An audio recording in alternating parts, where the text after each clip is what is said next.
A resposta a essa pergunta começa muito antes daquela noite. Começa numa tarde de março de 1974, quando dois generais, Antônio de Spínola e Francisco da Costa Gomes, recusaram comparecer numa cerimônia pública de apoio ao regime de Marcelo Caetano, numa sala onde outros generais assinaram declarações de lealdade que já cheiravam a papel queimado. A chamada Brigada do Reumático ficou conhecida assim, porque os únicos generais ausentes alegaram problemas de saúde. Spínola e Costa Gomes não alegaram nada, apenas não apareceram. E essa ausência custou-lhes a carreira no Estado Novo. Foram demitidos juntos. Caíram juntos. E durante semanas, pareceu a todo o país que estavam juntos também no projeto de futuro. Costa Gomes era o chefe do Estado-Maior-General das Forças Armadas desde setembro de 1972. Spínola, mais novo no posto, mas com fama consolidada pela experiência na Guiné, era o vice-chefe desde janeiro de 74, quando, em fevereiro desse ano, Spínola publicou o livro que abalaria as fundações do regime, Portugal e o Futuro. Costa Gomes assinou um parecer autorizando a sua publicação. Não foi um gesto burocrático, foi um gesto político. Costa Gomes sabia perfeitamente que aquele livro era uma bomba-relógio plantada no coração da ditadura. E mesmo assim deixou-a explodir. Por quê? Será que já nessa altura, ainda antes da Revolução dos Cravos, Francisco da Costa Gomes sabia que o projeto de Spínola só podia durar até o momento em que deixasse de ser útil? Quando a madrugada de 25 de abril chegou, foi Spínola quem recebeu Marcelo Caetano no quartel do Carmo. Foi para as mãos de Spínola que o último chefe de governo do Estado Novo entregou a rendição.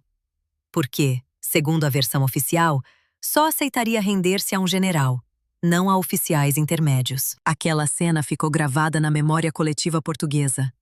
Spínola, de monóculo, uniforme impecável, recebendo o poder como se estivesse destinado a ele desde sempre. Mas o que poucos sabem é que, nessa mesma noite, numa sala onde se reuniu pela primeira vez a Junta de Salvação Nacional, os capitães do movimento das Forças Armadas queriam Costa Gomes para presidente da República. O nome de Costa Gomes estava no topo da lista dos conspiradores. Era ele o escolhido. E foi ele, segundo as biografias oficiais, as mesmas que hoje estão nos arquivos do Museu da Presidência, quem propôs que fosse Spínola a assumir o cargo. "Proponho Antônio de Spínola", terá dito Costa Gomes, e ninguém na sala ousou discordar. Generosidade? Modéstia? Ou cálculo frio de um homem que já compreendia que o verdadeiro poder estava nas ruas, nos quartéis, nos comitês de soldados, e não naquela cadeira presidencial que Spínola tanto desejava? Spínola tomou posse como presidente da República a 15 de maio de 1974. Durante os primeiros meses, ainda parecia possível que controlasse a revolução. Nomeou Adelino da Palma Carlos como primeiro-ministro, um homem da sua confiança, alguém que partilhava a visão de uma transição presidencialista, gradual, controlada, longe dos comícios inflamados e das assembleias de fábrica que começavam a multiplicar-se por todo o país. Mas já em julho, Palma Carlos caiu. O Conselho de Estado rejeitou as propostas de reforço dos poderes presidenciais e de adiamento das eleições. E Palma Carlos demitiu-se no dia seguinte. Spínola perdeu o seu homem-chave no governo. E Costa Gomes? Onde estava Costa Gomes nesse momento? Estava no Estado-Maior, no centro da máquina militar, observando, esperando, mantendo contato com os capitães do MFA. Os mesmos capitães que desconfiavam cada vez mais de Spínola. As fontes dizem que Costa Gomes assumiu um papel conciliador entre o presidente e o movimento das Forças Armadas. Conciliador. É uma palavra bonita. Também pode significar aquele que nunca toma partido abertamente, mas deixa as peças caírem sozinhas. Enquanto Spínola insistia numa solução federativa para as colónias, Costa Gomes sabia que o MFA já tinha decidido. Independência imediata, sem referendos, sem soluções intermédias. E não fez nada para salvar o projeto do seu camarada. Setembro de 1974. Esse foi o mês em que tudo mudou. Esse foi o momento em que Costa Gomes deixou Spínola cair e fê-lo em silêncio, da forma mais letal possível. Spínola tinha convocado uma manifestação da chamada maioria silenciosa, uma tentativa desesperada de provar que o país real, fora dos comitês revolucionários, ainda queria ordem, moderação, um freio à radicalização galopante. A manifestação estava marcada para 28 de setembro, mas, dias antes, começaram a circular rumores de que a esquerda iria bloquear as estradas, cercar Lisboa, impedir a concentração. A tensão subiu. E Costa Gomes, que até então apoiara Spínola em disputas com a esquerda, segundo documentos desclassificados da CIA, mudou de posição no último momento. Um relatório da Agência Central de Inteligência norte-americana, datado de 30 de setembro de 74, afirma textualmente que Costa Gomes parecia ter se colocado contra a manifestação nas últimas horas. Não publicamente, não com um comunicado. Apenas deixou claro nos bastidores que não garantiria o apoio militar necessário para que a concentração se realizasse. Sem Costa Gomes, sem o Estado-Maior, sem a garantia de que as Forças Armadas protegeriam os manifestantes, a maioria silenciosa nunca chegou a sair de casa. E 2 dias depois, a 30 de setembro de 1974, Antônio de Spínola renunciou à presidência da República. Quem o substituiu? Francisco da Costa Gomes. O homem que abriu caminho para ele em abril. O homem que o abandonou em setembro. O homem que, a partir desse dia, se sentou na cadeira que Spínola perdera e que nunca mais devolveu. Capítulo 2. Imagine que tem um irmão. Não de sangue, mas de trincheiras. De decisões partilhadas em momentos em que errar significava morrer. Imagine que esse homem esteve ao seu lado quando todos os outros generais, os cobardes, os oportunistas, os servos do regime, assinaram papéis de lealdade a um ditador moribundo.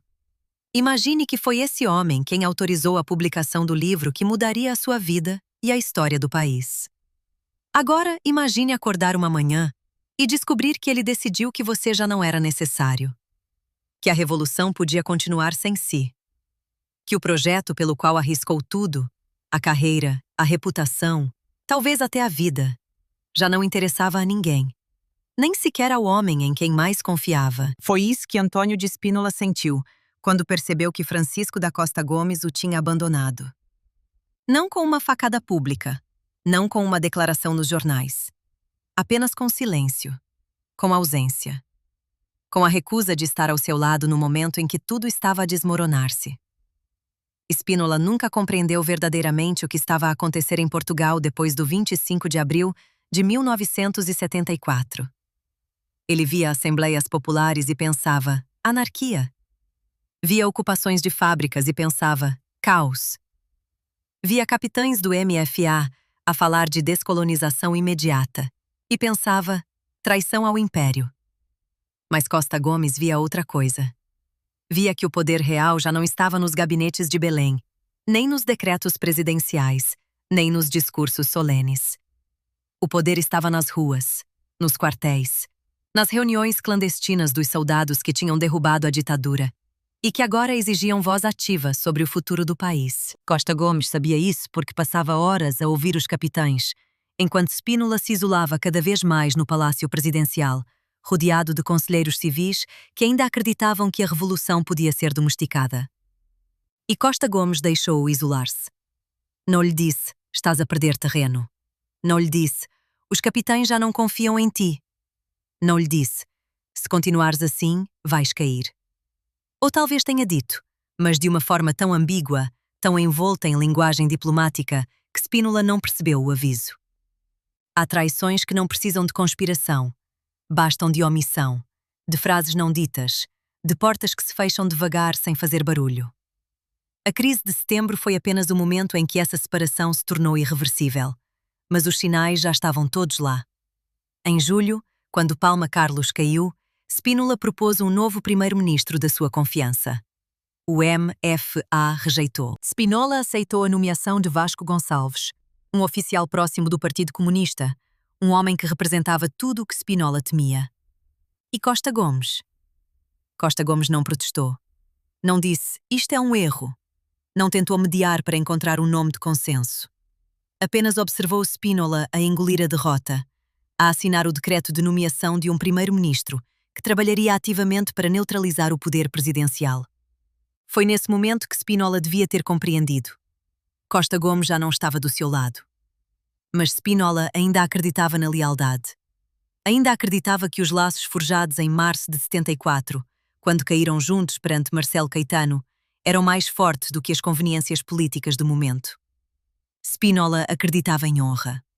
E essa crença custou-lhe tudo. Quando a manifestação da maioria silenciosa foi bloqueada, Spínola tentou, durante horas, falar com Costa Gomes. Queria garantias. Queria saber se podia contar com o exército caso a situação descambasse para confronto direto. As chamadas telefônicas multiplicaram-se, e Costa Gomes, segundo testemunhas, respondia sempre com a mesma fórmula evasiva. Vamos ver. Tenho de consultar o MEFA. Não posso garantir nada neste momento.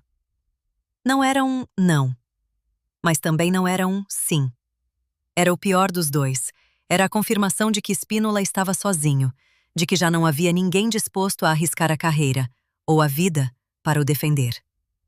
A CIA, que monitorizava obsessivamente tudo o que se passava em Portugal naqueles dias, porque Washington temia que o país se transformasse numa nova Cuba, registrou esse momento com clareza cristalina. Sem o apoio de Costa Gomes, a posição de Spínola estava seriamente enfraquecida. O que os analistas norte-americanos não sabiam era que Costa Gomes já tinha tomado a decisão. Não ia salvar Spínola. Ia deixá-lo cair. E ia herdar o que restasse. A 30 de setembro de 1974, Antônio de Spínola renunciou. Não houve golpe. Não houve prisão. Não houve drama público. Apenas um comunicado seco, lido na televisão, em que o presidente explicava que já não tinha condições para governar. E nessa mesma noite, a Junta de Salvação Nacional reuniu-se para escolher o sucessor. 4 membros da junta tinham saído. Juristas foram consultados. Votações foram feitas. E o nome que emergiu, como se fosse inevitável, como se estivesse escrito nas estrelas, foi o de Francisco da Costa Gomes. O homem que abriu caminho para Spínola em abril. O homem que o deixou cair em setembro.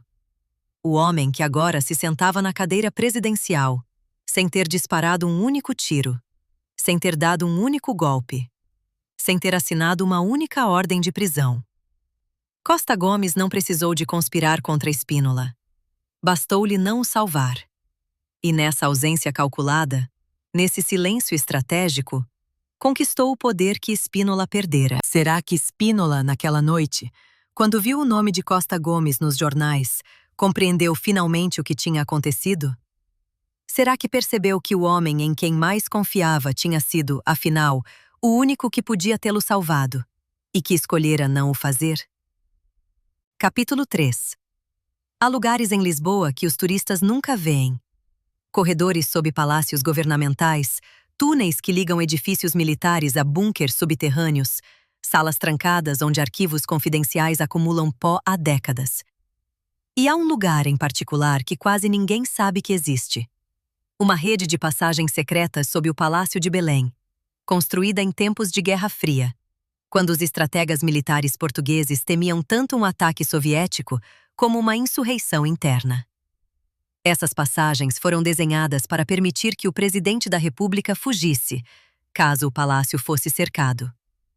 Spínola conhecia-as. Costa Gomes também. Ambos tinham acesso aos mapas confidenciais, aos códigos de entrada, às rotas de fuga. Mas apenas um deles acabaria por precisar de fugir. Quando Costa Gomes assumiu a presidência, em setembro de 1974, herdou não apenas o cargo, mas também todos os segredos que vinham com ele. Herdou os dossiês da PIDE sobre figuras do regime antigo. Herdou os relatórios do Estado-Maior sobre o estado real das Forças Armadas. Herdou as gravações de conversas telefônicas interceptadas pelos serviços secretos, incluindo, muito provavelmente, conversas do próprio Spínola. E herdou algo mais. A rede de contactos que Spínola tinha tecido durante os meses em que foi presidente. Uma teia invisível de oficiais descontentes, políticos moderados, empresários assustados com as nacionalizações, todos eles à espera de um sinal para agir. Costa Gomes sabia que essa rede existia. Sabia que Spínola não ia desistir. Sabia que, mais cedo ou mais tarde, haveria uma tentativa de regressar ao poder. E em vez de a desmantelar imediatamente, deixou-a crescer. Por quê? Porque precisava que Spínola cometesse um erro fatal. Precisava que ele se expusesse. Precisava de uma justificação pública para enterrar, de uma vez por todas, o projeto político que Spínola representava. O inverno de 74 para 75 foi um período de conspirações sussurradas. Spínola vivia agora como civil, mas continuava a receber visitas de oficiais que partilhavam a sua visão de que Portugal estava a caminhar para uma ditadura comunista. Reuniões aconteciam em casas privadas, em escritórios discretos, em locais onde microfones não chegavam, ou assim pensavam. Os serviços de informação, agora controlados por oficiais próximos do MFA, monitorizavam tudo. E tudo chegava, eventualmente, ao gabinete de Costa Gomes. Ele lia os relatórios, sabia dos encontros, sabia dos nomes, sabia das datas, mas não fez nada. Não ordenou prisões preventivas. Não convocou Spínola para uma conversa. Não avisou publicamente que qualquer tentativa de golpe seria esmagada. Apenas esperou. Como um pescador que deixa o peixe morder o anzol antes de puxar a linha.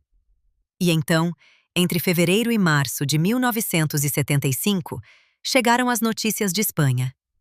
Informações vagas, não confirmadas, sobre uma suposta lista de 500 pessoas, civis e militares, que seriam executadas pela extrema-esquerda portuguesa durante a Páscoa.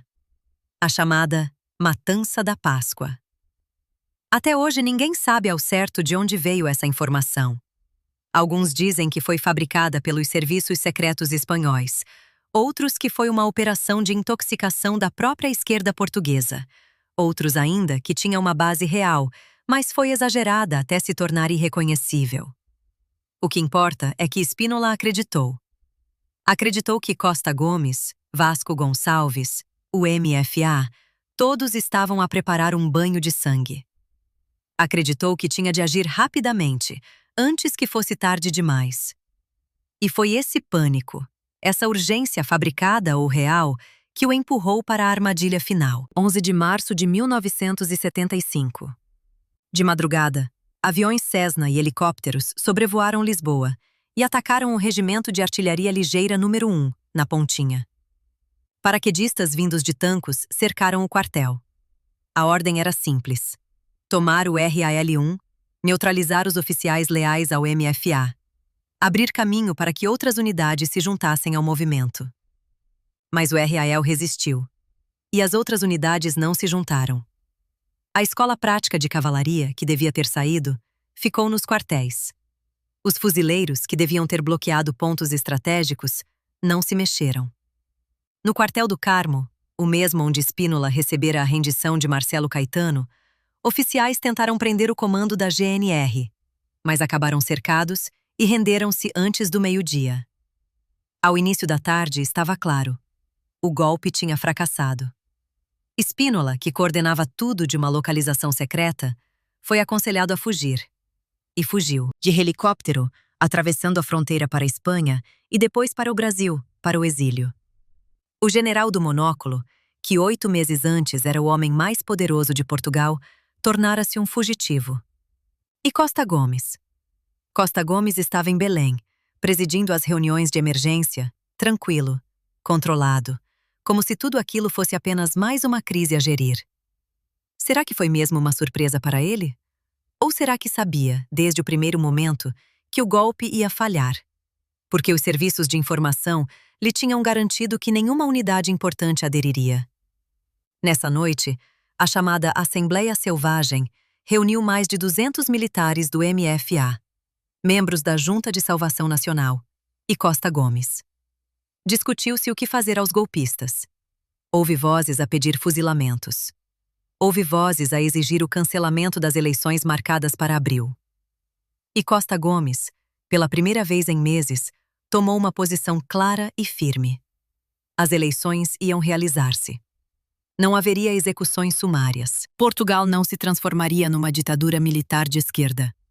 Foi nesse momento que Costa Gomes consolidou a sua imagem de moderador, de homem que salvara a democracia. Mas a pergunta que ninguém fez nessa noite, e que continua sem resposta até hoje, é esta. E se Costa Gomes tivesse desmantelado a conspiração de Spínola em janeiro, quando os primeiros relatórios chegaram? E se tivesse prendido os conspiradores antes do 11 de março? Será que o soldado Joaquim Carvalho Luiz, morto durante o ataque ao RAU 1, ainda estaria vivo? Será que Costa Gomes deixou o golpe acontecer porque precisava que Spínola se destruísse publicamente, de forma tão espetacular que nunca mais pudesse regressar? Será que a cadeira presidencial valia o preço de uma morte evitável, de um país mergulhado em mais meses de caos, de uma revolução empurrada ainda mais para a esquerda radical? Francisco da Costa Gomes nunca respondeu a essas perguntas. E Antônio de Spínola, exilado primeiro no Brasil e depois em Espanha, passou o resto da vida a dizer que fora traído pelo homem em quem mais confiava. Mas será que foi traição? Ou apenas política no seu estado mais puro, mais frio, mais implacável, onde a amizade, a honra e a lealdade pesam menos do que o cálculo sobre quem fica com o poder, quando o fumo da batalha finalmente se dissipa? Capítulo 4. Até a última hora, eu tinha a certeza de que ele me apoiaria. As palavras saem devagar, quase sussurradas, da boca de um homem que hoje tem mais de 80 anos e cujas mãos ainda tremem quando fala sobre março de 1975. Coronel reformado, nome que não interessa aqui, porque o que importa não é quem ele era, mas o que viu. Durante 2 anos, este oficial serviu no gabinete do Estado-Maior-General, diretamente sob as ordens de Francisco da Costa Gomes. Via-o todos os dias, ouvia-o ao telefone, lia os despachos que assinava. E, durante meses, presenciou algo que o fez questionar tudo o que pensava saber sobre lealdade militar. Costa Gomes a receber, semana após semana, informações detalhadas sobre os movimentos de Spínola, sobre as reuniões secretas, sobre os oficiais que ainda acreditavam que Portugal podia ser salvo de uma deriva comunista. Ele sabia de tudo, diz o coronel, e a voz quebra-se ligeiramente. Absolutamente tudo. Os nomes, os locais, as datas. E não fez nada para os impedir. Apenas esperou. Este testemunho não está sozinho. Existem hoje pelo menos 4 antigos oficiais do Estado-Maior que, sob condição de anonimato, confirmam a mesma história. Costa Gomes tinha na sua secretária, todas as manhãs, relatórios dos serviços de informação sobre as atividades de Spínola. Não eram rumores vagos, eram documentos precisos, com transcrições de conversas telefônicas, listas de participantes em reuniões clandestinas, até fotografias de oficiais a entrar e sair de residências privadas, onde se discutia o futuro de Portugal. Um desses relatórios, datado de 23 de fevereiro de 1975, descrevia uma reunião em casa de um empresário lisboeta, onde Spínola teria dito textualmente: "Ou agimos agora, ou em abril já não há país para salvar." Costa Gomes leu aquele relatório, rubricou-o, arquivou-o, e não convocou Spínola para uma conversa. Não emitiu uma ordem de vigilância reforçada. Não alertou publicamente que qualquer tentativa de desestabilização seria neutralizada. Apenas esperou. Como um homem que sabe que o adversário está prestes a cometer um erro irreparável e que não precisa de fazer nada além de não interferir. Entre fevereiro e março de 75, Spínola viveu mergulhado numa paranoia que não era totalmente injustificada. Circulavam listas, verdadeiras ou falsas, ninguém sabe ao certo, com nomes de pessoas que alegadamente seriam executadas durante a Páscoa por esquadrões de extrema-esquerda.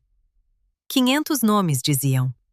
Militares, políticos, empresários, jornalistas, todos marcados para morrer.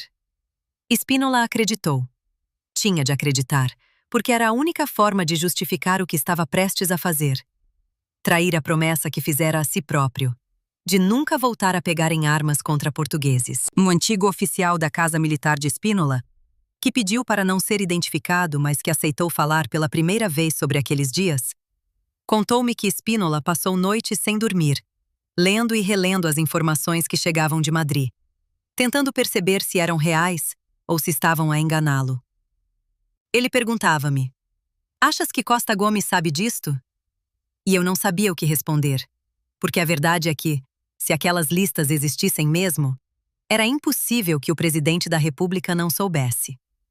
Mas Spínola queria acreditar que Costa Gomes estava tão isolado quanto ele, que também era uma vítima do radicalismo que tomara conta do país. E essa ilusão, alimentada por meses de afastamento desde a renúncia de setembro de 74, custou-lhe tudo. O que Spínola não compreendia, o que talvez nunca tenha compreendido, mesmo anos depois no exílio, era que Costa Gomes jogava um jogo completamente diferente. Não era um jogo de honra, de princípios, de salvação nacional. Era um jogo de sobrevivência institucional. Costa Gomes sabia que, se reprimisse preventivamente a conspiração de Spínola, seria acusado pela esquerda radical de proteger golpistas fascistas e seria acusado pela direita moderada de perseguir heróis nacionais.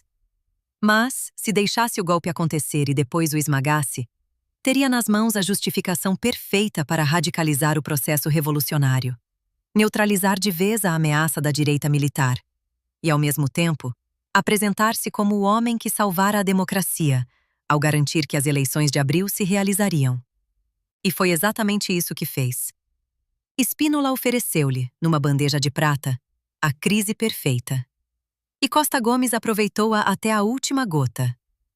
Mas será que isso faz dele um traidor? Ou apenas um político brilhante que compreendeu, muito antes de Spínola, que em revoluções não sobrevivem os homens de princípios, sobrevivem os homens que sabem quando falar, quando calar-se e quando deixar os outros destruírem-se sozinhos? Capítulo 5. Há uma fotografia que quase ninguém conhece. Foi tirada em agosto de 1973, num jantar oficial em Lisboa, meses antes da publicação de Portugal e o Futuro, numa época em que Antônio de Spínola ainda era governador da Guiné e Francisco da Costa Gomes já era chefe do Estado-Maior-General das Forças Armadas. Na fotografia, os dois homens estão sentados lado a lado, de uniforme, copos de vinho na mão, a sorrir para a câmara como velhos amigos. Mas se olhar com atenção para os olhos de Costa Gomes, há algo ali que não é amizade. É uma espécie de curiosidade clínica, como se estivesse a estudar Spínola, a medir a distância entre o que ele dizia em público e o que pensava em privado. Como se já soubesse, nessa noite de verão de 73, que aquele homem ao seu lado era simultaneamente o futuro de Portugal e um problema que teria, mais cedo ou mais tarde, de ser resolvido. Quem eram realmente estes dois generais? Antônio de Spínola nasceu a 11 de abril de 1910, em Estremoz, numa família de militares. Cresceu a ouvir histórias de glórias imperiais, de heróis que morreram pela pátria, de sacrifícios que valeram a pena porque garantiram a grandeza de Portugal. Para ele, o exército não era uma carreira, era uma missão sagrada. Francisco da Costa Gomes nasceu a 30 de junho de 1914, em Chaves, numa família mais modesta, sem tradição militar ilustre. Entrou para o exército porque era uma forma de subir na vida, de ganhar estatuto, de se tornar alguém. E aprendeu, muito cedo, que sobreviver numa instituição hierárquica como as Forças Armadas Portuguesas exigia menos heroísmo e mais habilidade política. Saber quando falar, quando calar, quando parecer concordar sem comprometer-se. Spínola acreditava em causas. Costa Gomes acreditava em sobrevivência. E essas duas filosofias, durante anos, pareceram compatíveis, até deixarem de ser. Há quem diga que Costa Gomes nunca gostou verdadeiramente de Spínola, que sempre o viu como um aristocrata arrogante, demasiado seguro de si, demasiado convencido de que o destino de Portugal dependia dele. E há quem diga o contrário, que Costa Gomes admirava Spínola, mas que essa admiração se transformou em ressentimento quando percebeu que Spínola, com menos anos de serviço no Estado-Maior, com menos experiência na NATO, recebia toda a atenção pública enquanto ele, Costa Gomes, fazia o trabalho burocrático ingrato que mantinha as Forças Armadas a funcionar. O que é certo é que, quando Marcelo Caetano os demitiu a ambos em março de 74, algo mudou.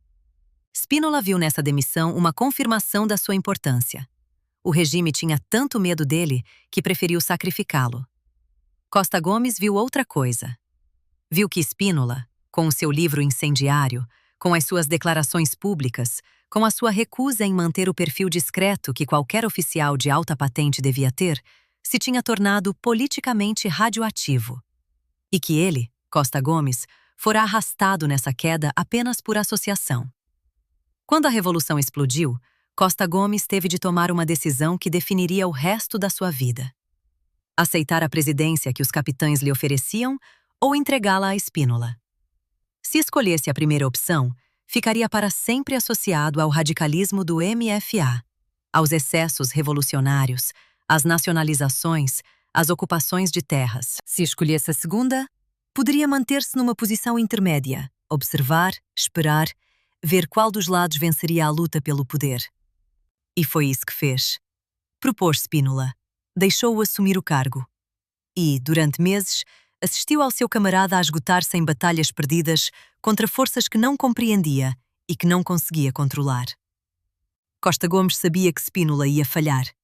Disse-me um antigo membro da Junta de Salvação Nacional, hoje com mais de 90 anos, numa entrevista concedida na sua casa em Cascais. Sabia que o MF nunca aceitaria um presidente presidencialista, que a esquerda nunca deixaria Spínola implementar uma solução gradual para as colónias, que os capitães o veriam sempre como um obstáculo. E, em vez de avisar Spínola disso, deixou-o descobrir sozinho, da forma mais dolorosa possível. Mas houve um momento, apenas um, em que Costa Gomes quase salvou Spínola.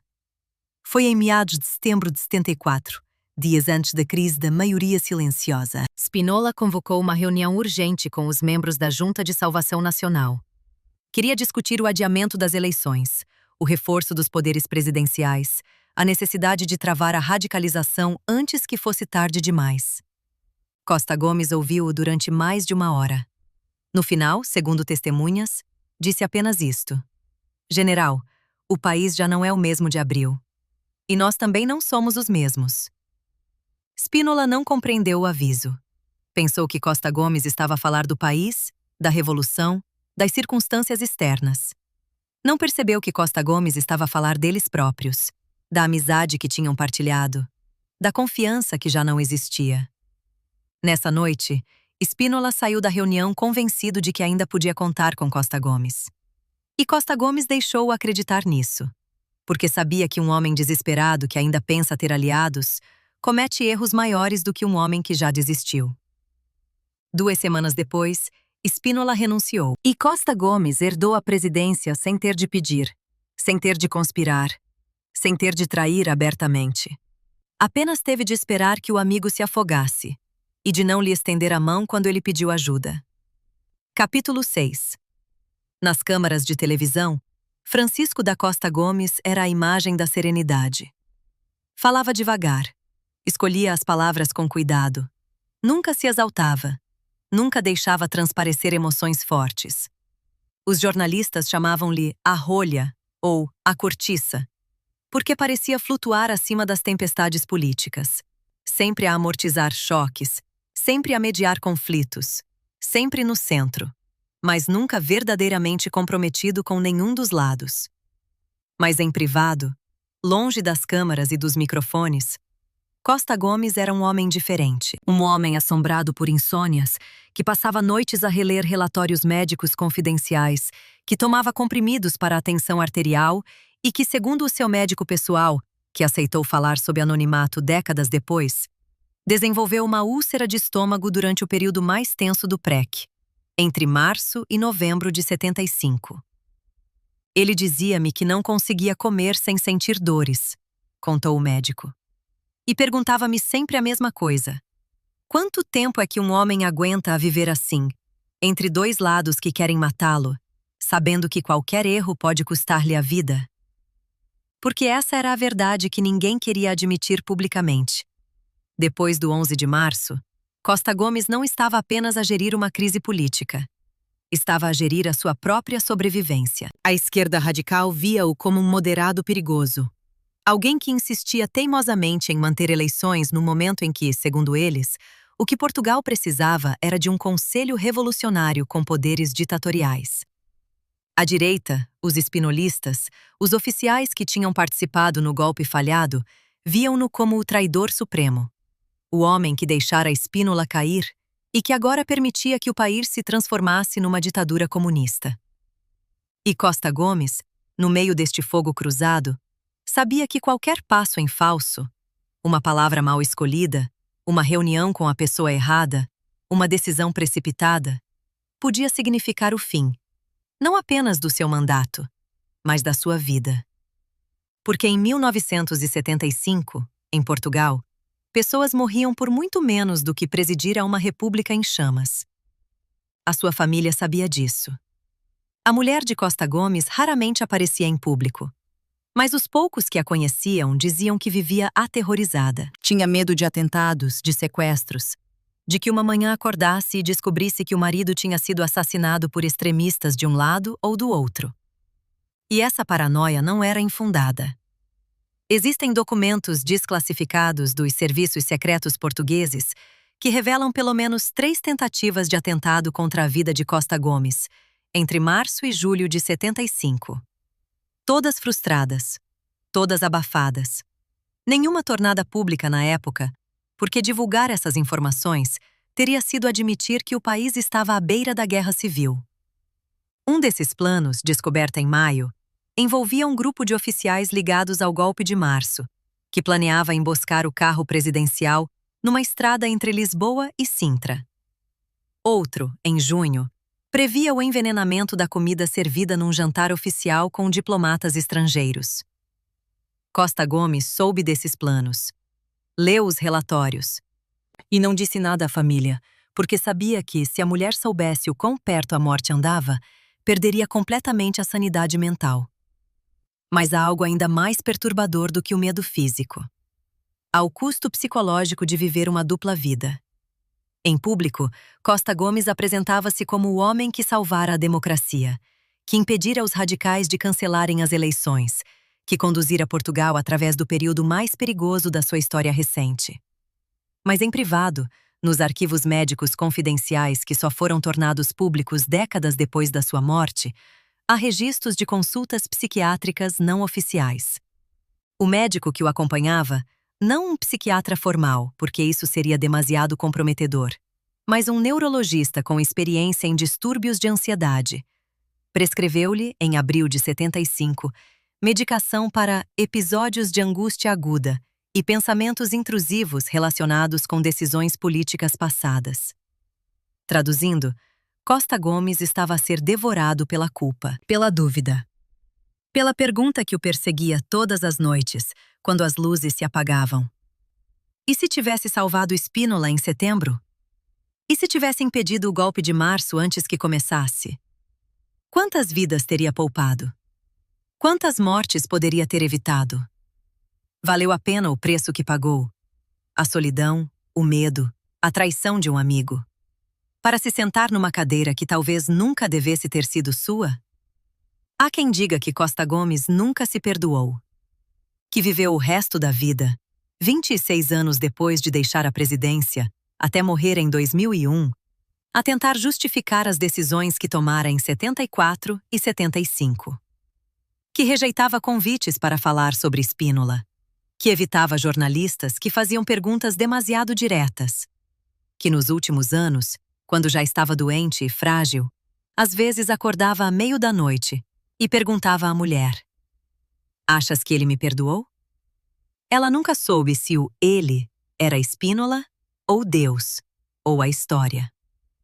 Mas sabia que a pergunta não tinha resposta, porque Antônio de Spínola morrera em 1996, 5 anos antes de Costa Gomes, e nunca dissera publicamente se perdoara ou não o homem que fora, durante um breve momento da história portuguesa, o seu camarada mais próximo e o seu maior inimigo.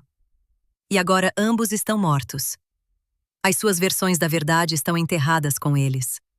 E o que resta são apenas documentos, testemunhos contraditórios, Fotografias desbotadas de dois generais que um dia se sentaram lado a lado num jantar oficial, a sorrir para a câmara como se fossem irmãos. Será que nessa noite de agosto de 73, algum deles já sabia como a história terminaria? Será que Costa Gomes, quando olhou para Spínola através da mesa, já via não um amigo, mas um problema que teria de resolver? E será que Spínola, quando apertou a mão de Costa Gomes ao fim da noite, já sentia que estava a apertar a mão do homem que, mais do que qualquer inimigo político, mais do que qualquer capitão revolucionário, mais do que qualquer circunstância histórica, seria responsável pela sua queda final? Capítulo 7. Existe um arquivo. Não nos subterrâneos do Ministério da Defesa, não nas salas trancadas do Arquivo Nacional, não em nenhum dos lugares onde historiadores procuram verdades enterradas. Existe num cofre privado, numa cave em Cascais, propriedade de um antigo oficial dos serviços de informação que morreu em 2019, sem revelar a combinação a ninguém. Mas antes de morrer, falou. Disse que, em fevereiro de 1975, recebeu ordens para retirar 17 pastas do Arquivo Central do Estado-Maior-General. 17 pastas com uma etiqueta vermelha e um código alfanumérico que começava com as letras SPN. Spínola. Documentos sobre Spínola. Conversas telefônicas interceptadas durante o tempo em que foi presidente da República. Listas de oficiais que o visitavam em privado. Relatórios médicos confidenciais sobre o seu estado de saúde mental nos últimos meses de 74. E algo mais perturbador ainda. Um memorando assinado pelo próprio Costa Gomes, datado de 26 de setembro de 74. 4 dias antes da renúncia de Spínola, onde se lia uma única frase, sublinhada à caneta vermelha. Deixar amadurecer até ao ponto de colapso inevitável. O oficial que retirou essas pastas guardou-as durante mais de 40 anos. Nunca as mostrou a investigadores. Nunca as mencionou em entrevistas, mas, semanas antes de morrer, chamou um advogado e ditou uma declaração juramentada, onde afirmava que aqueles documentos provavam, sem margem para dúvida, que Francisco da Costa Gomes não só sabia do golpe de 11 de março com semanas de antecedência, como instruiu os serviços de informação a não interferirem. Observar sem atuar, dizia a ordem. Deixar Spínola preparar o golpe. Deixá-lo recrutar oficiais. Deixá-lo acreditar que tinha hipóteses de sucesso. E depois, no momento exato, esmagá-lo de forma tão pública, tão espetacular, que nunca mais pudesse representar uma ameaça. O advogado que recolheu essa declaração tentou localizar o cofre após a morte do oficial. Nunca conseguiu. As 17 pastas desapareceram. Mas a pergunta ficou. Se esses documentos realmente existiram, se continham provas de cumplicidade deliberada de Costa Gomes no fracasso do golpe de março, por que é que foram ocultados durante décadas? E quem, ainda hoje, tem interesse em que essa verdade nunca venha a público?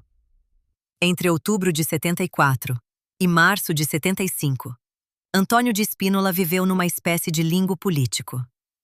Já não era presidente, mas também não era um civil qualquer.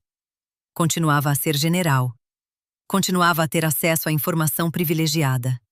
Continuava a receber, todas as semanas, oficiais que partilhavam a sua visão de que Portugal estava a caminhar para uma ditadura comunista e que era preciso agir antes que fosse tarde demais. E Costa Gomes sabia disso. Sabia porque os serviços de informação relatavam cada visita, cada telefonema, cada encontro secreto. Mas não fez nada. Não convocou Spínola para uma conversa franca. Não lhe disse, sei o que estás a preparar e não vai funcionar. Não ordenou prisões preventivas dos oficiais conspiradores. Apenas observou, como um cientista que observa uma experiência laboratorial, sabendo de antemão qual será o resultado. E há algo de monstruoso nessa frieza, porque Costa Gomes podia ter evitado o 11 de março. Podia ter salvado a vida do soldado Joaquim Carvalho Luís, morto durante o ataque ao Regimento de Artilharia Ligeira. Podia ter poupado ao país meses de radicalização ainda maior, de nacionalizações em cascata, de medo e paranoia generalizados. Mas não o fez. Por quê? A resposta mais óbvia é poder. Costa Gomes precisava que Spínola se autodestruísse para consolidar a sua própria posição. Enquanto Spínola existisse como alternativa política, como símbolo de uma via moderada, Costa Gomes seria sempre visto como um usurpador, como o homem que ficara com a cadeira presidencial por acidente histórico e não por mérito próprio.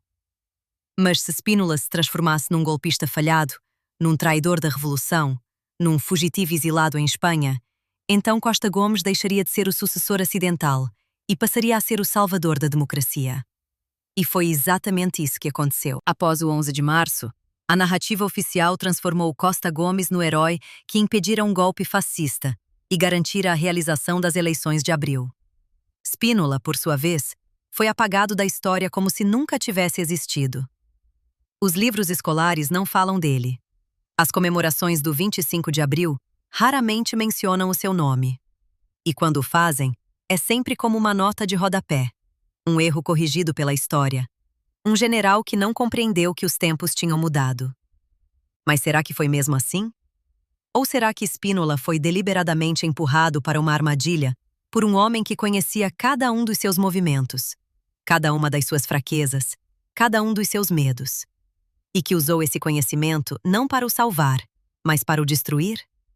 Existe uma gravação, não oficial, claro, feita clandestinamente por um técnico de som da Presidência da República, que em março de 75 instalou um microfone oculto numa das salas de reunião de Belém. Nessa gravação, que nunca foi tornada pública, mas cujo conteúdo foi confirmado por 3 testemunhas independentes, ouve-se Costa Gomes a dizer, no encontro com membros do Conselho da Revolução, na noite de 10 de março, véspera do golpe: amanhã saberemos quem são os verdadeiros inimigos da Revolução.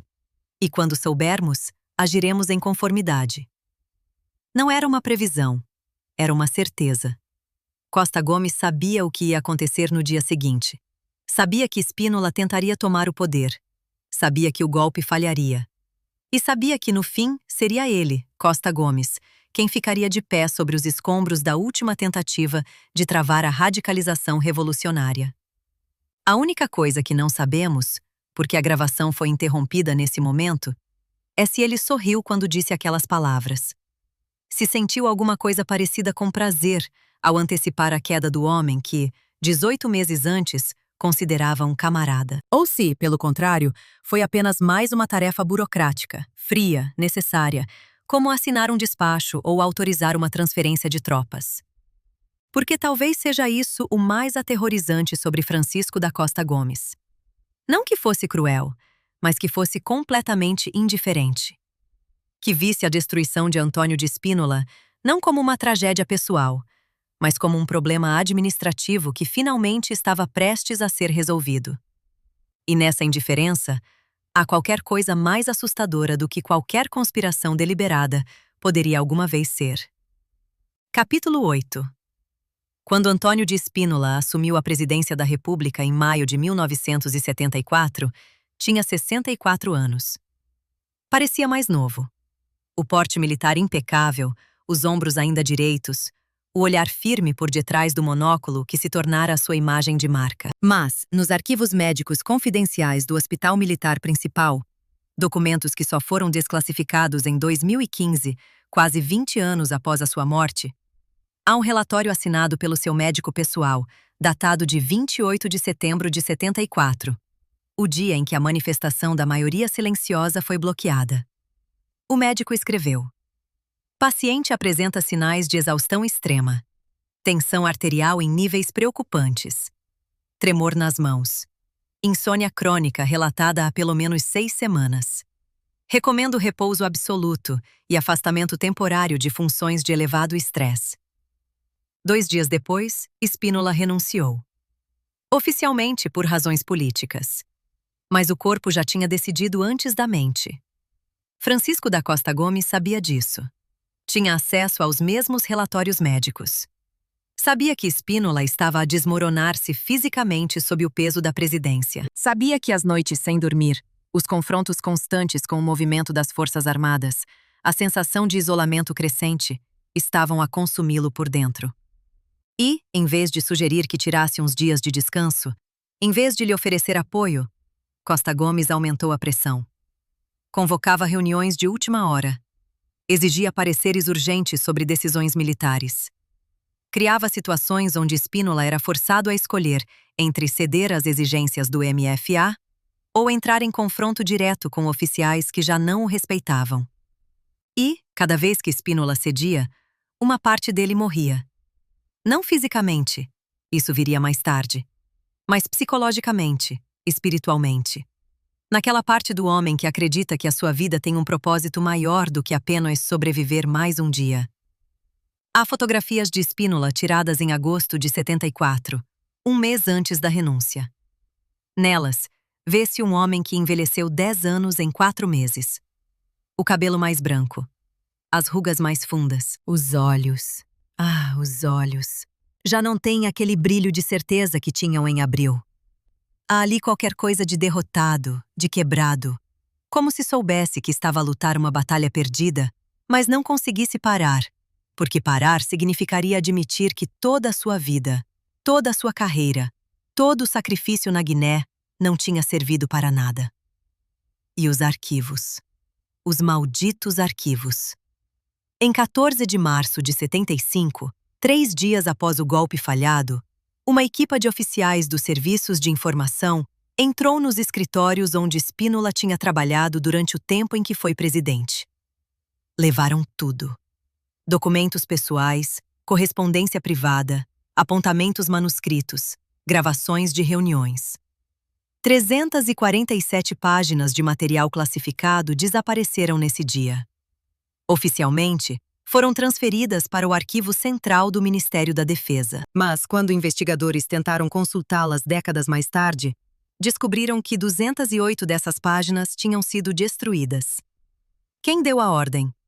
Não há registro oficial.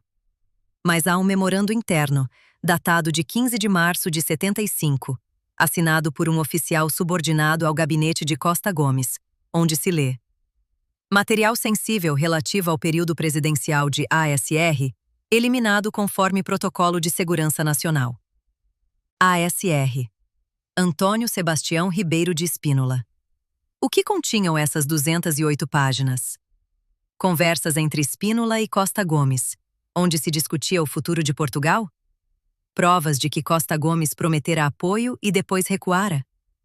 Registros de reuniões secretas, onde se planeava uma estratégia conjunta que nunca se concretizou, porque um dos dois mudou de ideias a meio do caminho? Há um antigo arquivista do Ministério da Defesa, reformado há 20 anos, hoje com 86 anos, a viver numa aldeia no interior, que afirma ter visto parte desses documentos antes de serem destruídos. Recusou dar entrevistas durante décadas. Mas, há 3 anos, aceitou falar comigo, sob condição de anonimato. Disse-me isto. Havia cartas manuscritas entre os 2 generais, escritas antes do 25 de abril, quando ainda estavam ambos afastados por Marcelo Caetano. E nessas cartas, via-se claramente que tinham um plano. Um projeto comum para o futuro de Portugal após a queda do regime. Spínola seria o rosto público. Costa Gomes seria o poder militar discreto nos bastidores. Trabalhariam em conjunto para garantir uma transição controlada, sem caos, sem radicalização. E depois, qualquer coisa mudou. Não sei o quê, mas nas últimas cartas, escritas já em junho ou julho de 74, o tom era diferente. Frio, burocrático. Como se estivessem a negociar um divórcio em vez de a planear o futuro de um país. Pedi-lhe provas. Disse-me que não tinha nenhuma, que as cartas tinham sido queimadas, que a única prova era a sua memória. Mas a memória, ao contrário dos documentos, não pode ser destruída por uma ordem administrativa. E a memória dele, mesmo que imperfeita, mesmo que parcial, aponta para uma verdade que os historiadores oficiais nunca admitiram. Costa Gomes e Spínola começaram como aliados. E alguma coisa, em algum momento entre abril e setembro de 74, transformou essa aliança numa guerra fria, onde apenas um poderia sobreviver. Mas há ainda outra peça neste puzzle. Uma peça que quase ninguém conhece, porque foi deliberadamente omitida de todas as narrativas oficiais. Em 2001, meses antes de morrer, Francisco da Costa Gomes deu uma entrevista a um jornalista brasileiro que estava a escrever uma biografia sobre os líderes da Revolução Portuguesa. A entrevista durou 4 horas e foi gravada na totalidade, mas apenas 15 minutos foram transcritos e publicados no livro final. O resto, 3 horas e 45 minutos, permaneceu inédito até 2019, quando os herdeiros de Costa Gomes autorizaram a divulgação parcial da gravação. Nessa parte inédita, o jornalista pergunta: "O senhor alguma vez se arrependeu de não ter apoiado Spínola em setembro de 74? Costa Gomes fica em silêncio durante quase 1 minuto. Depois, com a voz embargada, responde: "Arrepender-me? Não. Fiz o que tinha de ser feito. Mas perdoar-me? Isso é outra história." E, quando o jornalista insiste, perguntando o que quer dizer com perdoar, Costa Gomes muda de assunto, diz que está cansado, pede para desligar a gravação. Mas já tinha dito o suficiente. Porque há uma diferença brutal entre não se arrepender e não se perdoar. Não se arrepender significa acreditar que a decisão foi politicamente correta. Não se perdoar significa viver com o peso moral de ter deixado um amigo cair, mesmo sabendo que isso era necessário. E Francisco da Costa Gomes viveu com esse peso até o último dia da sua vida. O corpo dele, que começou a falhar seriamente a partir de 1995, com problemas cardíacos, dificuldades respiratórias, uma fragilidade geral que os médicos não conseguiam explicar apenas por idade avançada, talvez tenha sido apenas a manifestação física de uma culpa que nunca confessou em público, mas que devorou tudo o que restava do homem que um dia fora chamado a Cortiça, porque parecia indestrutível. E quando morreu, a 31 de julho de 2001, levou consigo segredos que nunca serão totalmente conhecidos. Mas deixou pistas suficientes para que, décadas depois, ainda possamos perguntar: valeu a pena? Valeu a pena destruir um camarada, herdar uma presidência manchada de sangue e paranoia, viver 26 anos a tentar justificar escolhas que talvez nunca devessem ter sido feitas? Francisco da Costa Gomes nunca respondeu a essa pergunta. E agora já ninguém pode responder por ele. Capítulo 9. Existe uma regra não escrita em qualquer golpe de Estado. Quem lucra no fim é quem realmente planeou o princípio. E, quando o fumo do 11 de março de 1975 finalmente se dissipou, quando os paraquedistas se renderam, quando Spínola fugiu para a Espanha, quando o soldado Joaquim Carvalho Luiz foi enterrado em Amarante, alguém ficou sentado tranquilamente no Palácio de Belém. Não tinha disparado um único tiro. Não tinha dado uma única ordem de ataque. Não tinha sequer aparecido publicamente até tudo estar terminado. Mas controlava tudo. Francisco da Costa Gomes não apenas sobreviveu ao 11 de março, beneficiou dele de todas as formas possíveis. A esquerda radical viu-o como o homem que resistira ao golpe fascista. A direita moderada viu-o como o único capaz de impedir que Portugal descambasse para uma ditadura comunista total. Os capitães do MF a aceitaram-no porque não tinham alternativa melhor. E o povo? O povo que saiu às ruas nesse dia, que cercou quartéis, que gritou palavras de ordem revolucionárias. Acreditou que Costa Gomes estava do lado deles. Mas estava? Vamos seguir o dinheiro. Não literalmente. Costa Gomes nunca enriqueceu com a presidência. Nunca desviou fundos públicos. Nunca foi acusado de corrupção financeira. Mas vamos seguir o poder. Em 15 de março de 75, um dia após o funeral do soldado morto, nasceu o Conselho da Revolução. Uma estrutura militar com poderes quase ditatoriais, capaz de vetar decisões do governo, de nomear e demitir ministros, de controlar as forças armadas. E quem presidia ao Conselho da Revolução? Francisco da Costa Gomes. Quem tinha direito de veto sobre todas as decisões importantes? Francisco da Costa Gomes. Quem se tornou, na prática, o homem mais poderoso de Portugal, com mais autoridade real do que qualquer primeiro-ministro, do que qualquer parlamento, do que qualquer instituição civil? Francisco da Costa Gomes. E tudo isso aconteceu porque o golpe de 11 de março falhou. Se o golpe tivesse sido desmantelado antes de começar, Se Spínola tivesse sido preso preventivamente em fevereiro, nunca teria havido justificação para criar o Conselho da Revolução. Nunca teria havido desculpa para concentrar tanto poder nas mãos de um único homem. Mas, ao deixar o golpe acontecer, ao permitir que Spínola se autodestruísse publicamente, Costa Gomes ganhou a carta branca perfeita para remodelar completamente a estrutura de poder em Portugal. E fê-lo em menos de uma semana. Há quem diga que isto não foi planeado, que Costa Gomes simplesmente reagiu às circunstâncias, que aproveitou uma oportunidade que surgiu sem que ele a tivesse criado deliberadamente. Mas os factos contam outra história. Há um documento, um memorando interno do Gabinete Jurídico da Presidência, datado de 5 de março de 75, 6 dias antes do golpe, onde se discute a possibilidade legal de criar um órgão militar com poderes executivos em caso de ameaça grave à segurança nacional. O documento está assinado por um jurista subordinado a Costa Gomes.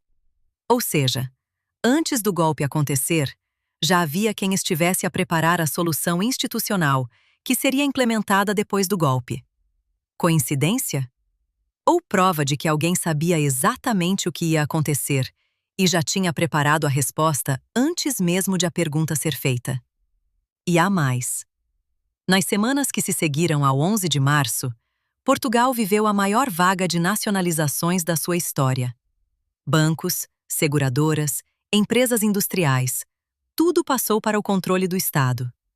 Oficialmente, isto foi apresentado como uma resposta ao golpe fascista, uma forma de impedir que o grande capital financiasse futuras tentativas de desestabilização. Mas quem beneficiou realmente dessas nacionalizações? Não o povo, não os trabalhadores. Beneficiou uma nova elite. Quadros do Partido Comunista, oficiais próximos do MFA, tecnocratas que de repente se viram a gerir impérios financeiros e industriais. E quem nomeou esses quadros? Quem assinou os decretos que colocaram essas pessoas em posições de poder? Francisco da Costa Gomes. Não diretamente, claro. Sempre através de intermediários. Sempre com a cobertura de decisões coletivas do Conselho da Revolução. Mas no fim, tudo passava por ele. Tudo dependia da sua assinatura. E ele assinou. Assinou centenas de vezes. E cada vez que assinava, consolidava uma rede de lealdades pessoais, que garantiria a sua sobrevivência política durante os próximos 2 anos, até as primeiras eleições presidenciais livres em 76. Mas o verdadeiro golpe de gênio de Costa Gomes, aquilo que o diferencia de todos os outros líderes revolucionários que acabaram devorados pela própria revolução, foi compreender quando parar.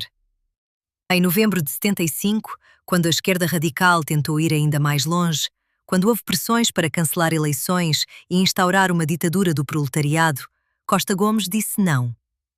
Não publicamente, não com grandes discursos, mas nos bastidores, nas reuniões fechadas do Conselho da Revolução, deixou claro que havia uma linha que não seria cruzada. E quando essa linha foi testada, quando houve confrontos militares em novembro que quase levaram Portugal à Guerra Civil, foi ele quem mediou, quem negociou, quem garantiu que nenhum dos lados ganhasse completamente, mas também que nenhum dos lados perdesse tudo. Chamaram-lhe a cortiça, porque flutuava acima das tempestades. Mas talvez devessem ter-lhe chamado o arquiteto, porque foi ele quem desenhou a estrutura que permitiu a Portugal sobreviver ao período mais perigoso da sua história recente, sem se despedaçar completamente. E fez tudo isso usando os cadáveres políticos dos outros, Spínola, Palma Carlos, até Vasco Gonçalves eventualmente, como degraus para subir cada vez mais alto. Quando Costa Gomes deixou a presidência em julho de 1976, deixou um país transformado, irreconhecível em relação ao que era em abril de 74. Mas também deixou uma pergunta que ninguém na altura ousou fazer em voz alta. Se tudo isto, o golpe de março, o Conselho da Revolução, as nacionalizações, a radicalização seguida de moderação calculada, se tudo isto foi resultado de circunstâncias históricas inevitáveis, por que é que Francisco da Costa Gomes foi o único que parece ter previsto cada passo, com meses de antecedência? Por que é que foi o único que nunca perdeu o controlo, que nunca foi apanhado de surpresa, que sempre soube exatamente o que fazer em cada momento de crise? Será que foi apenas sorte? Será que foi gênio político? Ou será que desde o princípio, desde aquela noite de abril de 74 em que propôs o nome de Spínola para presidente, Francisco da Costa Gomes já sabia como esta história iria terminar e simplesmente esperou, paciente, frio, implacável, que todos os outros cometessem os erros que ele nunca cometeria. António de Spínola morreu em 1996, num hospital em Lisboa, rodeado de família, longe dos holofotes, esquecido por uma geração que já não se lembrava do general do monóculo. Francisco da Costa Gomes morreu em 2001, também num hospital, também rodeado de família. Mas ao contrário de Spínola, Costa Gomes morreu como herói nacional, com honras de Estado, com discursos a elogiar a sua sabedoria e moderação. A história, ao que parece, é escrita pelos que ficam. E Francisco da Costa Gomes ficou. Ficou mais tempo do que Spínola. Ficou mais tempo do que qualquer um dos seus rivais. E ao ficar, garantiu que a versão oficial da história seria a versão que melhor o servia. Mas as perguntas permanecem, enterradas nos arquivos destruídos, nas gravações nunca divulgadas, nas memórias dos que já morreram. Foi Francisco da Costa Gomes um herói que salvou Portugal da Guerra Civil? Ou foi um manipulador brilhante que sacrificou um amigo, permitiu uma morte evitável e construiu o seu legado sobre os escombros das ambições destruídas de outros homens? E se for a segunda hipótese, isso faz dele um vilão. Ou apenas um sobrevivente, num tempo em que sobreviver era o único ato verdadeiramente heróico que restava. Capítulo 10. Eram apenas 12 pessoas. 12 homens que sabiam absolutamente tudo sobre Antônio de Spínola. Cada sintoma médico que os médicos ocultavam do público. Cada plano de fuga que desenhara nos mapas secretos sob o Palácio de Belém. Cada túnel, cada código de emergência, cada rota de helicóptero caso Lisboa ardesse numa noite de insurreição popular. 12 pessoas que juraram segredo absoluto, que assinaram documentos confidenciais onde prometiam levar para o túmulo tudo o que vissem, ou descobrissem dentro daquele círculo restrito de poder. E, no entanto, entre fevereiro e março de 1975, alguém começou a falar. Não publicamente, não aos jornais, mas aos serviços de informação controlados pelo movimento das Forças Armadas. Relatórios detalhados sobre o estado de espírito de Spínola chegavam todas as semanas ao gabinete de Francisco da Costa Gomes. Transcrições de conversas privadas que só podiam ter sido gravadas por alguém presente na sala. Fotografias tiradas em ângulos que provavam acesso privilegiado. Alguém daqueles 12 traíra. Quem eram essas 12 pessoas? 3 médicos militares com acesso aos arquivos de saúde presidenciais. 2 oficiais de ligação entre a presidência e o Estado-Maior. 4 seguranças pessoais que acompanhavam Spínola desde os tempos da Guiné. Um motorista. Um secretário particular. E um homem cuja identidade nunca foi oficialmente confirmada, mas que todos os envolvidos sabiam quem era. Um antigo membro dos serviços secretos, reformado após abril de 74, mas que mantinha contactos em ambos os lados da linha divisória revolucionária. Este homem tinha uma particularidade. Era amigo pessoal de Francisco da Costa Gomes desde os anos 50, quando ambos serviram juntos numa missão da NATO. E entre janeiro e março de 75, este mesmo homem visitou Spínola pelo menos 7 vezes, sempre à noite, sempre sem registro oficial, sempre com conversas que duravam horas. Hoje sabemos, porque 3 dos 12 ainda estão vivos e aceitaram falar sob anonimato, que houve uma reunião secreta em 25 de fevereiro de 1975. Os 12 reuniram-se numa casa particular nos arredores de Sintra, longe de microfones, longe de vigilância, ou assim pensavam. Spínola não estava presente. A reunião era sobre ele, não com ele. Discutiram durante 4 horas o que fazer se o general decidisse avançar com o que todos sabiam que estava a planear. Uma tentativa de reverter a deriva revolucionária através de ação militar coordenada. Alguns defenderam que deviam avisá-lo de que era um erro, que as Forças Armadas já não o seguiriam, que o país tinha mudado demasiado desde setembro de 74. Outros argumentaram que tinham jurado lealdade. e que, independentemente das probabilidades de sucesso, deviam apoiá-lo até ao fim. E um terceiro grupo, minoritário mas influente, sugeriu algo diferente. Talvez fosse a altura de proteger não Spínola, mas as próprias carreiras, as próprias famílias, as próprias vidas. Portugal estava à beira da guerra civil. Escolher o lado errado podia significar prisão, exílio ou pior. Quando a reunião terminou, nenhuma decisão formal tinha sido tomada. Mas todos saíram daquela casa com a mesma certeza silenciosa. A lealdade tem limites. E esses limites estavam prestes a ser testados. O que aconteceu nos 15 dias seguintes continua envolto em mistério. Mas sabemos isto. Pelo menos 3 dos 12 começaram a passar informação aos serviços de informação controlados pelo MFA. Não diretamente a Costa Gomes, seria demasiado óbvio, mas através de intermediários, oficiais de confiança que garantiam anonimato em troca de dados precisos.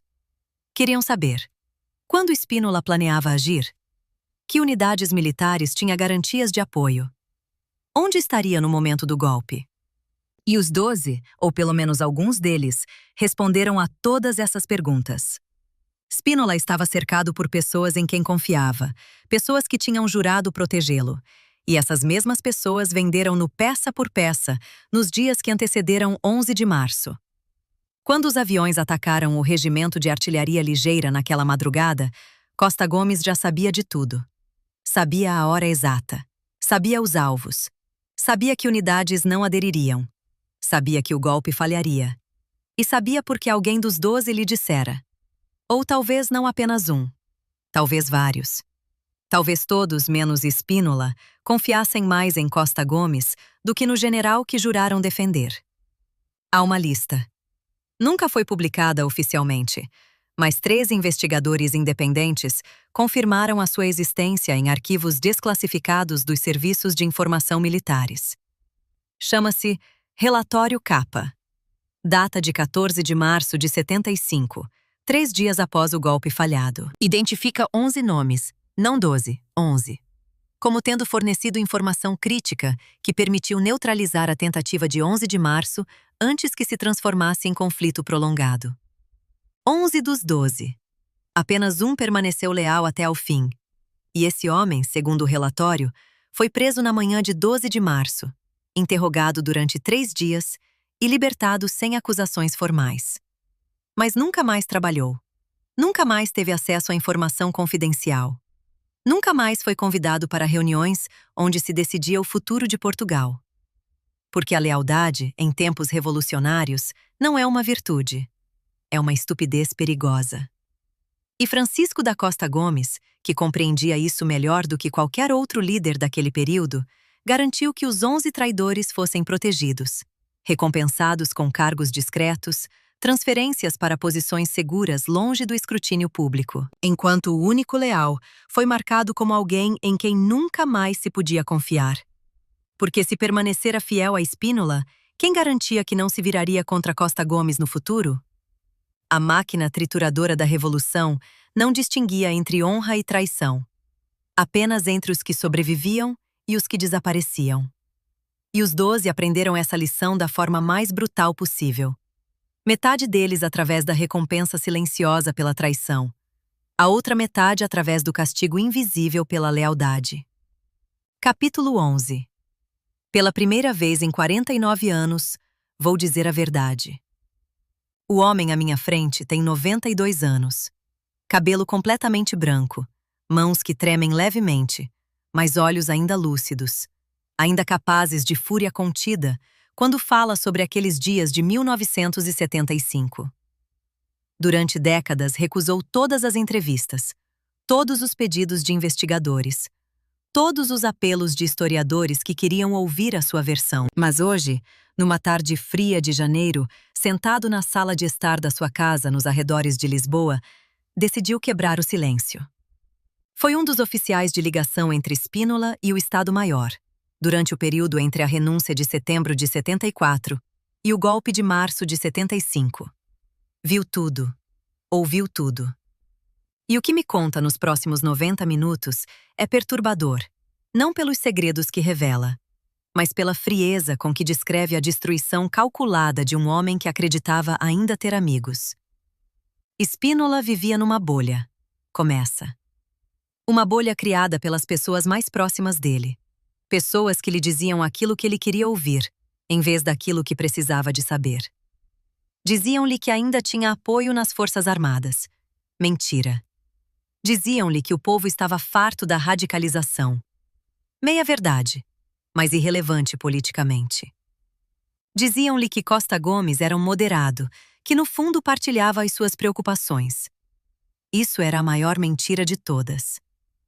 Pausa. Bebe um gole de água. Continua. Eu via Costa Gomes todas as semanas. Reuniões de coordenação, despachos burocráticos, nada de espetacular. Mas havia algo nele que me aterrorizava. Era a calma. A ausência total de nervosismo. Como se já soubesse exatamente como tudo iria acabar e estivesse apenas à espera que os outros descobrissem também. Entre outubro de 74 e fevereiro de 75, Spínola desenvolveu uma paranoia crescente. Não completamente injustificada, porque de facto estavam a vigiá-lo. De facto, havia microfones escondidos em locais onde se reunia com apoiantes. De facto, os seus telefonemas estavam a ser interceptados. Mas a paranoia tornou-se autodestruidora, quando começou a desconfiar até das pessoas erradas. Afastou oficiais leais, porque alguém lhe sussurrou que eram espiões. Confiou em outros que efetivamente o estavam a trair, mas que eram suficientemente hábeis a fingir lealdade. E, pior ainda, começou a acreditar nas histórias mais absurdas que lhe chegavam de fontes externas. A tal matança da Páscoa, a suposta lista de 500 pessoas que seriam executadas pela extrema-esquerda, transformou-se na sua obsessão. Passava noites a estudar nomes, a tentar perceber se ele próprio estava na lista, se a família estava, se os amigos estavam. Tornou-se louco? Pergunto. O antigo oficial hesita. Não louco no sentido clínico, mas desesperado. E um homem desesperado vê conspirações onde há apenas coincidências. Vê inimigos onde há apenas burocratas. E vê traições onde há apenas indiferença. Há um pormenor que nunca foi tornado público. Em 28 de fevereiro de 75, Spínola pediu uma reunião urgente com Costa Gomes. Queria confrontá-lo diretamente. Sabes das listas? Vais fazer alguma coisa para impedir os assassinatos? Podemos trabalhar juntos para travar isto antes que seja tarde? A reunião foi marcada para 3 de março, mas cancelada à última hora por Costa Gomes, alegando compromissos inadiáveis relacionados com a NATO. Reagendada para 6 de março. Cancelada novamente, desta vez por alegados problemas de saúde de Costa Gomes. E era mentira, diz o oficial. Eu vi-o no mesmo dia do segundo cancelamento. Estava perfeitamente bem. Reuniu-se com embaixadores estrangeiros, assinou despachos, trabalhou até tarde. Simplesmente não quis encontrar-se com Spínola. Por quê? Porque já sabia que o golpe ia acontecer em menos de uma semana. E não queria ter de mentir cara a cara. Costa Gomes era muitas coisas, mas não era hipócrita ao ponto de olhar Spínola nos olhos e dizer: "Não te preocupes, estou do teu lado", quando estava ativamente a preparar a destruição dele. A última vez que alguém viu Spínola e Costa Gomes juntos na mesma sala foi em janeiro de 75, numa cerimônia militar protocolar. Cumprimentaram-se formalmente. Trocaram meia dúzia de palavras educadas. E depois afastaram-se, cada um para lados opostos do salão, como se uma linha invisível tivesse sido traçada no chão e ambos soubessem que cruzá-la significaria confronto inevitável. Havia fotógrafos nesse dia, recorda o oficial. Tiraram dezenas de fotografias, mas nenhuma mostra os dois juntos. Porque nunca estiveram perto o suficiente para caber na mesma moldura. Era como se já não existissem no mesmo mundo. Nos 2 meses seguintes, Spínola tentou contactar Costa Gomes várias vezes. Telefonemas que não eram atendidos. Cartas que ficavam sem resposta. Mensagens transmitidas através de intermediários que se perdiam em labirintos burocráticos. E lentamente, Spínola compreendeu que estava sozinho. Completamente sozinho. Mas, em vez de recuar, em vez de aceitar a derrota e retirar-se para uma vida tranquila longe da política, fez a única coisa que homens como ele fazem quando acreditam que a honra vale mais do que a vida. Avançou para o abismo, olhos bem abertos, sabendo que ia cair, mas incapaz de parar. Capítulo 12. 11 de março de 1975 começou como qualquer outra manhã. Antônio de Spínola acordou às 6 da manhã, fez a barba, vestiu-se com o cuidado meticuloso de quem ainda acredita que a aparência importa, mesmo quando tudo o resto está a desmoronar-se. Tomou café sozinho numa casa que já não era sua, rodeado de seguranças que já não sabia se lhe eram leais ou se apenas esperavam ordens para o prender. E durante aquelas primeiras horas do dia, antes que os aviões levantassem voo, antes que os paraquedistas cercassem o regimento de artilharia ligeira, houve um momento, apenas um, em que talvez ainda pudesse ter parado tudo. Um telefonema, uma ordem, uma palavra. Mas não o fez. Porque, a essa altura, já não se tratava de política, de salvação nacional, de impedir uma ditadura comunista. Tratava-se de algo muito mais primário. Provar que ainda era alguém. Provar que Francisco da Costa Gomes não ganhara completamente. Provar que a história não o esqueceria como um homem que desistiu sem lutar. Às 9h15, os primeiros aviões sobrevoaram Lisboa. O ataque ao quartel foi rápido, violento, mas surpreendentemente limitado. Não houve tentativa de tomar o Palácio de Belém. Não houve ocupação de estações de rádio. Não houve mobilização popular a favor dos golpistas. Porque Spínola, mesmo no auge do desespero, ainda se recusava a transformar Portugal num campo de batalha. Ainda acreditava que bastaria um gesto simbólico, tomar o ralo 1, demonstrar força, forçar negociações, para que o país acordasse e percebesse o perigo que corria. Mas o país não acordou. Ou melhor, acordou do lado errado. Milhares de pessoas saíram às ruas, sim, mas não para apoiar Spínola. Saíram para defendê-lo contra ele. Cercaram quartéis, bloquearam estradas, gritaram palavras de ordem revolucionárias. E os paraquedistas, que deviam ter sido a ponta de lança do golpe, olharam à volta, viram a multidão, viram que estavam sozinhos e renderam-se antes do meio-dia. Francisco da Costa Gomes, nessa manhã, estava no Palácio de Belém. Calmo, sereno, como se tivesse lido o guião semanas antes e estivesse apenas à espera que os atores representassem as suas partes. Convocou reuniões, emitiu declarações, garantiu que a situação estava controlada. E estava. Porque tudo o que aconteceu naquele dia foi exatamente aquilo que ele sabia que ia acontecer. Não houve surpresas. Não houve momentos de pânico. Não houve hesitação. Apenas a execução metódica de um plano que começara meses antes, quando deixou Spínola conspirar livremente, quando permitiu que a informação sobre o golpe circulasse sem intervir, quando garantiu que todas as peças estavam no lugar certo para que, quando finalmente acontecesse, o desfecho fosse o único possível. Fracasso total, humilhação pública, fuga para o exílio. Spínola percebeu, por volta das 2 da tarde, que estava derrotado. Não houve momento dramático de revelação. Apenas a acumulação lenta de relatórios negativos. Esta unidade não aderiu. Aquela rendeu-se. A terceira declarou lealdade ao governo. E então alguém, nunca se soube quem, mas provavelmente um dos 12 que ainda lhe eram leais, disse-lhe: General, tens de sair de Portugal. Agora. Antes que seja tarde demais. Spínola hesitou. Durante minutos que pareceram horas, olhou pela janela para uma Lisboa que já não reconhecia. Para um país que construíra na imaginação, mas que nunca existira realmente. E depois, sem uma palavra, sem um gesto dramático, entrou num helicóptero e voou para a Espanha. O homem que 8 meses antes era o presidente da República transformou-se naquela tarde num fugitivo. E Francisco da Costa Gomes transformou-se, sem disparar um único tiro, no homem mais poderoso de Portugal. Mas há um custo para tudo. Há sempre um custo. O soldado Joaquim Carvalho Luís morreu nesse dia. 24 anos, filho de camponeses do interior, alistado nas Forças Armadas porque era a única forma de escapar à pobreza. Morto por uma bala que ninguém sabe ao certo de onde veio, mas que todos sabem que podia ter sido evitada se o golpe tivesse sido desmantelado antes de começar. O funeral decorreu em Amarante. Milhares de pessoas nas ruas, bandeiras vermelhas, punhos levantados, palavras de ordem revolucionárias.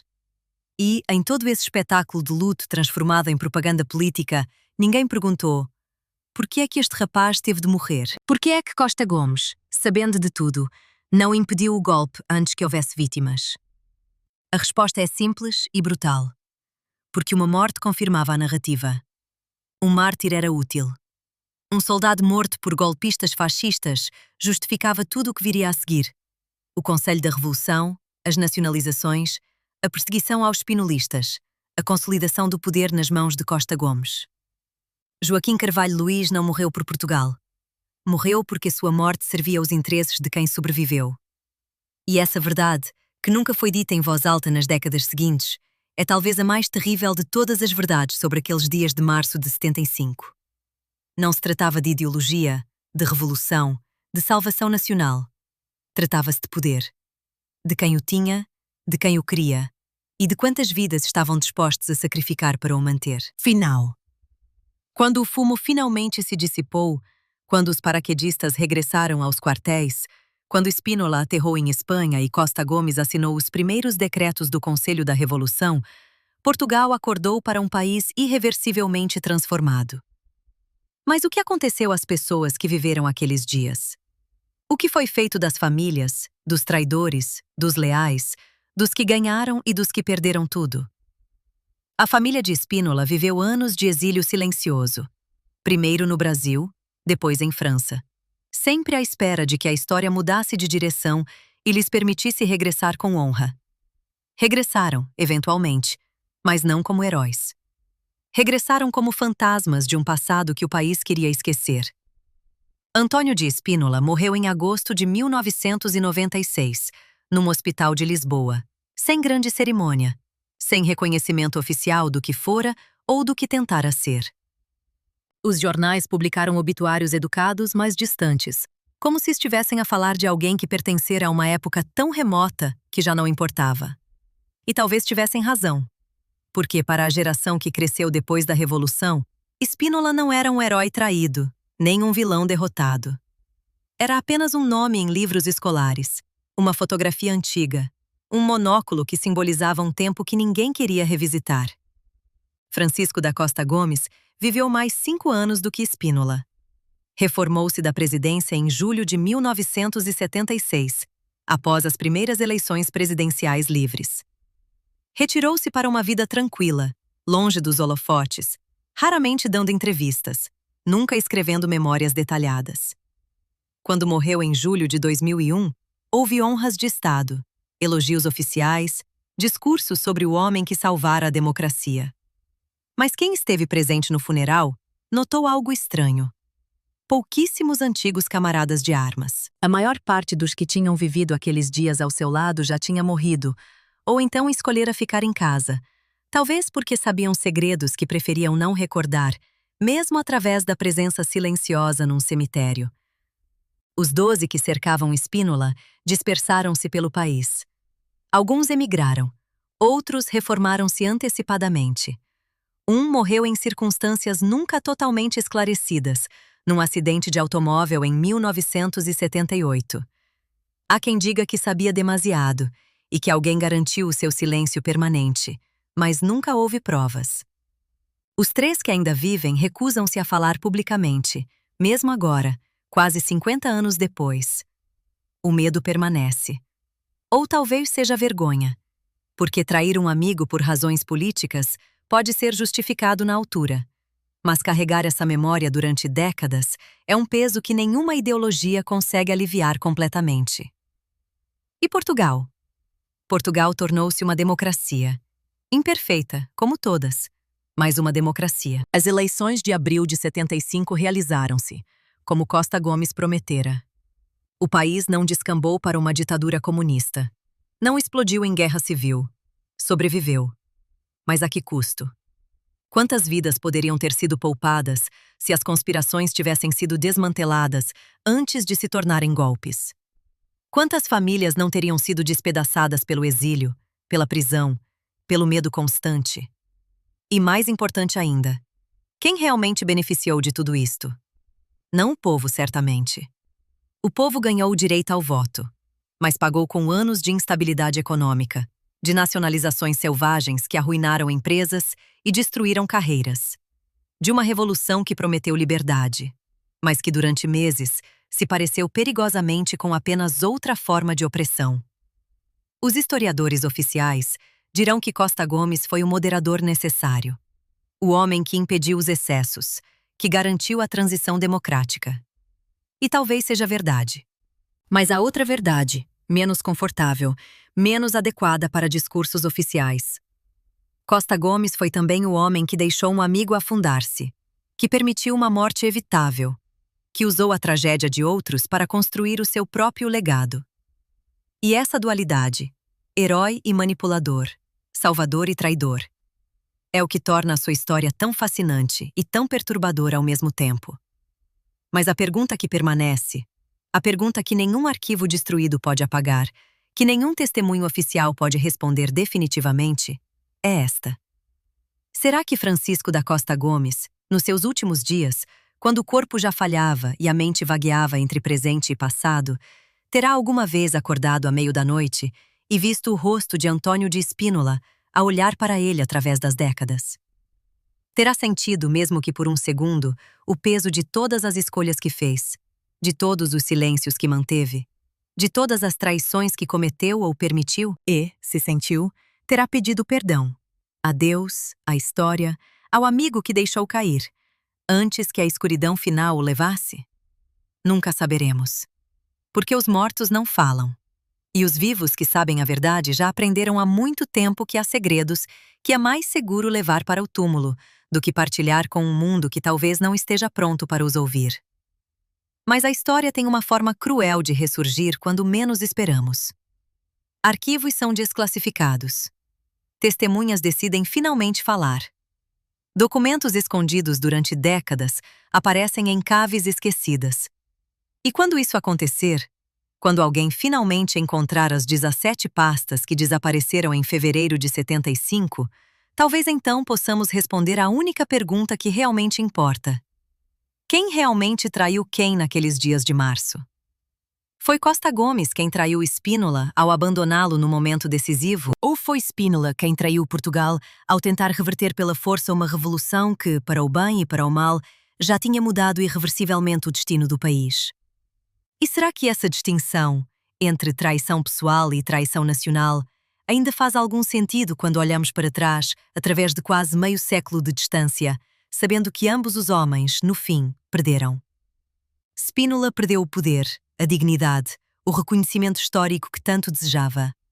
Costa Gomes ganhou a presidência, mas perdeu talvez algo mais precioso: a certeza de que as suas mãos estavam limpas, de que as escolhas que fizera tinham sido não apenas politicamente necessárias, mas também moralmente justificáveis. E agora, ambos estão mortos, enterrados a poucos quilômetros um do outro, em cemitérios de Lisboa. Tão próximos geograficamente, mas separados para sempre pela linha invisível que traçaram entre si naqueles meses terríveis de 1974 e 75, quando Portugal ardia e dois generais que um dia foram camaradas se transformaram nos maiores inimigos um do outro. Não porque quisessem, mas porque a história assim o exigiu. Ou pelo menos foi isso que ambos disseram a si próprios todas as noites, até ao último suspiro, na esperança de que repetir essa mentira vezes suficientes a transformasse finalmente em verdade.